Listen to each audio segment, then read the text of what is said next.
Bindazboy கோட்ல today's code நமக்கு என்ன சொல்லுது அப்படின்னா, குண்டலினி உணர்வு கொடுக்கும் யோகத்தன்மையின் உடல். யோகத்தன்மையினுடைய உடல் அப்படின்றது குண்டலினி அவேக்கன் ஆனதுக்கு அப்புறம் யாருக்கு உடல், மனம், ஆன்மா இந்த மூன்று விஷயங்களும் ஒரே இயல்புல செயல்பட்டு இருக்கோ அவங்களுடைய உடல் அப்படின்ற ஒரு உணர்வை கொஞ்சம் கொஞ்சமா மறக்க ஆரம்பிச்சிடுவாங்க. அதாவது உடல் ரொம்ப லைட்டா, லேசா, இலகுவா மாறின ஒரு உணர்வு கிடைக்கும்.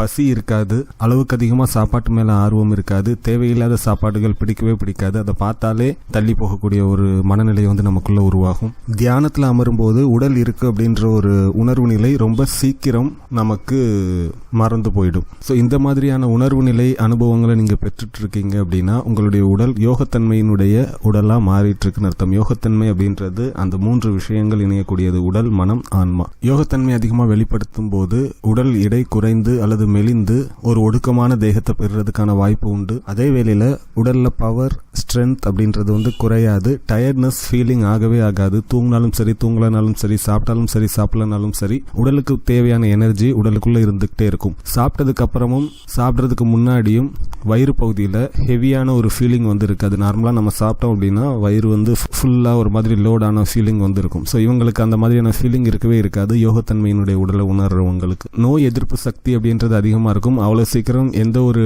டிசீஸும் வராது. இந்த யோகத்தன்மையினுடைய உடலை நம்ம அடைகிறதுக்கு உடல்ல இருக்கக்கூடிய விந்தினுடைய சக்தியும் பெண்ணுக்கு நாதத்தினுடைய சக்தியும் உள்ளுக்குள்ளே அதிகமாக நம்ம ஸ்டோர் பண்ணி வைக்க இந்த யோகத்தன்மையினுடைய வெளிப்பாடு அப்படின்றது அதிகமாக வெளிப்படுறதுக்கான வாய்ப்பு உண்டு. இந்த யோகத்தன்மையினுடைய உடலை நாம அடைய நீண்ட நேர தியானங்கள்ல ஈடுபடும் போது உடல்ல வலி அப்படின்ற ஒரு உணர்வு இருக்காது. உடல் அப்படின்ற ஒரு விஷயம் நம்மளை உறுத்தாது. சாதாரணமாக நம்ம கால்களை மடக்கி உட்காரும் போது கொஞ்ச நேரத்தில் ரத்தம் போகல அப்படின்னா ஒரு மாதிரி சுறுசுறுன்னு காலில் குத்துற மாதிரியான ஒரு உணர்வு இருக்கும். ஸோ அந்த மாதிரியான உணர்வு நிலைகள் எதுவும் வராது.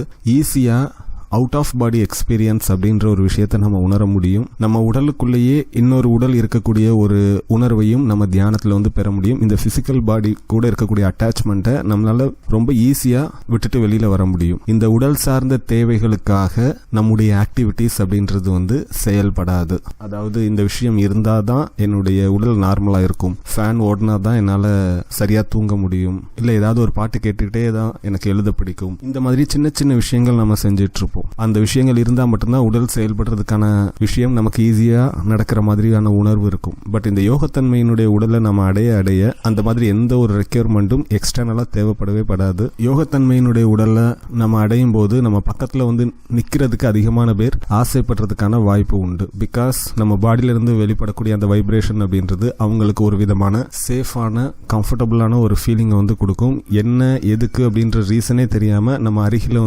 நிக்கிறதுக்கு இல்ல நம்ம அருகில இருந்து செயல்படுறதுக்கு அவங்க விரும்புறதுக்கான வாய்ப்பு உண்டு. பட் இந்த யோகத்தன்மையினுடைய உடல் அப்படின்ற விஷயத்த சாதாரணமா இங்க நான் சில சிம்டம்ஸ் தான் சொல்லியிருக்கேன். பட் நிறைய சிம்டம்ஸ் இருக்குதுங்க. அந்த நிறைய சிம்டம்ஸ் நமக்கு அக்செப்ட் ஆகும் போது தான் நம்முடைய பாடி அந்த யோகத்தன்மையினுடைய விஷயத்துக்கு ஒத்து போயிட்டு இருக்கு அப்படின்றத நம்ம எடுத்துக்கணுமே தவிர சில சிம்டம்ஸ் மட்டும் நமக்கு ஒர்க் ஆகுது அப்படின்ற மாதிரி வச்சுட்டு எடுத்துக்க முடியாது. ஸோ இது தேவைப்படுறவங்க எடுத்துக்கோங்க.